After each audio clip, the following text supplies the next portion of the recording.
सर्वांना सस्नेह जय जाऊ. राधाकिशन कराळे ऑफिशियल या यूट्यूब चॅनलमध्ये आपल्या सर्वांचे स्वागत करतो. आज आपण या व्हिडिओमध्ये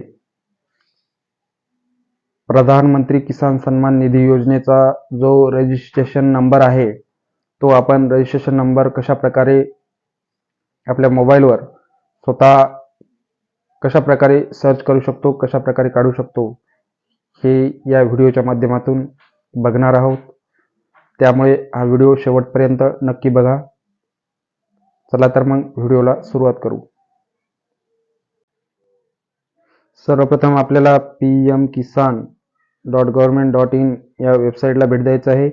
जी पहिली पीएम किसान सन्मान निधी योजना या नावाने जी वेबसाईट आहे ती वेबसाईट या ठिकाणी ओपन होईल. या ठिकाणी आपण बघू शकतो नो युअर स्टेटस यावर क्लिक केल्यानंतर आपल्याला या ठिकाणी आपला रजिस्ट्रेशन नंबर मागेल. आपल्याला रजिस्ट्रेशन नंबर आपल्याकडे नसेल, परंतु या ठिकाणी वर निळ्या अक्षरामध्ये नो युअर रजिस्ट्रेशन नंबर यावर क्लिक केल्यानंतर आपल्याला या ठिकाणी आपल्याला दोन प्रकारे हा रजिस्ट्रेशन नंबर चेक करता येईल. पहिला आहे मोबाईल नंबर, दुसरा आहे आधार नंबर. तर आपण या ठिकाणी मोबाईल नंबरनुसार या ठिकाणी रजिस्ट्रेशन नंबर बघू.